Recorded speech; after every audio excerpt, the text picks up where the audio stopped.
दुनिया बड़ी खूबसूरत जगह है। लोग साथ हैं, एक दूसरे के त्योहार मनाते हैं, एक दूसरे के हुंत में खड़े होते हैं।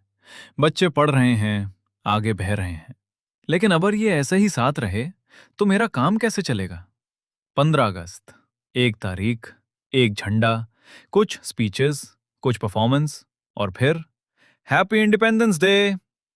लेकिन क्या सिर्फ देश का आजाद होना काफी है? अंग्रेज चले गए, लेकिन लालच, नफरत, भ्रष्टाचार, स्वार्थ, एक देश को बर्बाद करने के लिए हमेशा हथियार की जरूरत नहीं होती। कभी कभी एक कॉल काफी होती है। Let's begin. भाई इस बार ईद पर घर बुला रहा है ना? पहले तू दिवाली पर मिठाई लेकर आ। पक्का यार। भाई ये देख। ये क्या है? मेरे पास भी ये मैसेज आया है। तो तुम लोग ऐसा सोचते हो हमारे बारे में? तुम लोग? एक झूठ भेजो, बाकी काम गुस्सा कर देगा। अगर कोई सोर्स पूछे तो बोल देना व्हाट्सएप यूनिवर्सिटी, क्योंकि आजकल फॉरवर्ड करने से पहले सोचने वाले कम हैं। धर्म से नहीं टूटे तो जाति सही। तू यहाँ बैठने की औकात कैसे कर सकता है? औकात? तुम लोगों ने ही तो संविधान में लिखा है समानता का अधिकार। तो फिर आज भी मेरी औकात, मेरी जाति क्यों नाप रहे हो? हमारी पहचान हमारी जाति से नहीं, हमारी इंसानियत से होनी चाहिए। जहां धर्म से बात नहीं बनी वहां जाति। इंसान को छोटा कर दो, देश अपने आप छोटा लगने लगेगा। अगर हम पढ़ेंगे तो देश आगे बढ़ेगा।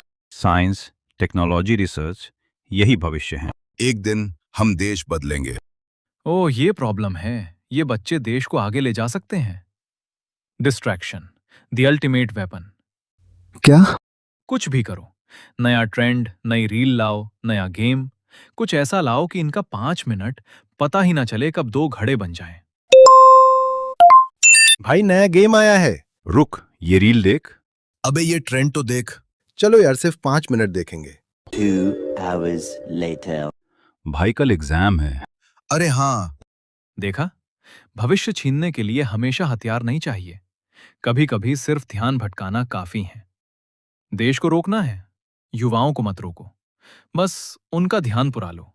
क्योंकि जिस जनरेशन के पास देश बदलने की ताकत हो, अगर वही अपना समय स्क्रॉल करने में लगा है तो मेरा काम आसान है। हम अपनी बात कहेंगे, हम सवाल पूछेंगे, हम न्याय मांगते हैं। ये देखिए, देश के बच्चे हैं, अपनी आवाज उठा रहे हैं। वे सवाल पूछ रहे हैं, आखिर कब तक प्रशासन के कारण बच्चों के साथ अन्याय होगा? इनकी आवाज दबा दो। क्या? छात्र अपनी मांगों को लेकर प्रदर्शन कर रहे हैं, लेकिन सवाल यह है, क्या लोकतंत्र में सवाल पूछने की आजादी भी जरूरी नहीं? हम देश के खिलाफ नहीं हैं, हम चाहते हैं कि देश हमें सुने। क्योंकि भाई, सवाल पूछना कोई अपराध नहीं है। अरे कहना क्या चाहते हो? यही कि हमें सुनो। जब सवाल पूछने वाले से ही डर लगने लगे तो समझो लोकतंत्र को डर बाहर से नहीं, अंदर से है। ये सिर्फ पहाड़ नहीं है, ये हमारी हवा है, हमारा पानी है, हमारा भविष्य है। हमें प्रकृति बचानी होगी। अगली कॉल। जी सर। काट वो। क्या? प्राकृतिक क्षेत्र को लेकर विकास और पर्यावरण के बीच सवाल उठाते रहे हैं। सवाल है, विकास होना चाहिए? अगर हां तो किस कीमत पर? आज पहाड़ काटोगे, कल हवा कहां से लाओगे? हवा? उसकी चिंता बाद में, पहले आज का फायदा दिखाओ। कल का नुकसान कौन देखता है?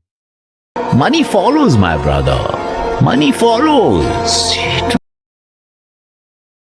साहब, मेरी फाइल 3 महीने से अटकी हुई है। अरे फाइल तो निकल जाएगी। रिश्वत? बड़े समझदार आदमी हो तुम। मतलब काम करने के भी पैसे? Money follows, my brother. Money follows. मैंने इसे भ्रष्ट नहीं बनाया, मैंने बस इसे सिखाया कुर्सी सेवा नहीं सौदा है। देश पहले पैसे।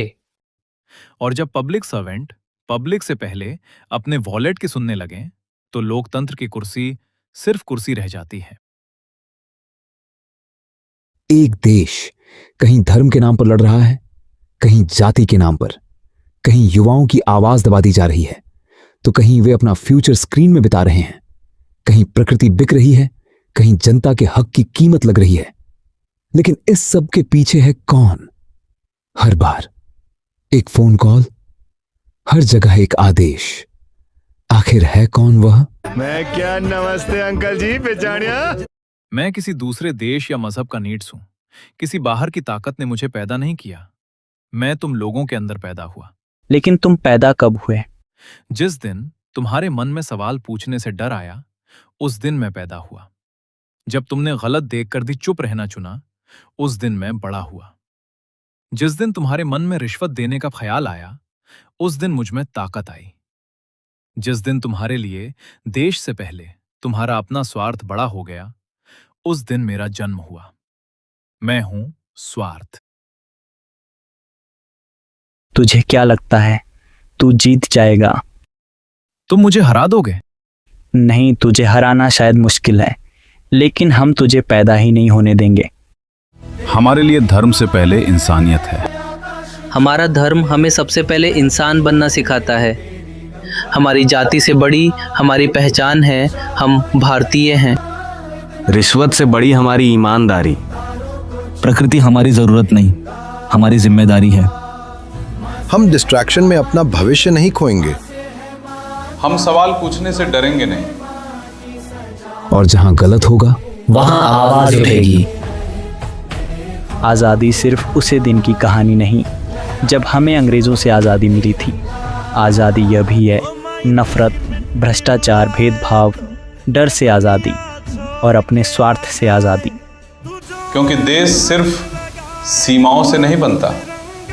देश बनता है उन लोगों से जो सही के लिए खड़े होने की कीमत नहीं हिम्मत रखते हैं। हम बदलेंगे, तभी देश बदलेगा। हम एक हैं और अपनी आजादी की कीमत जानते हैं। जय हिंद।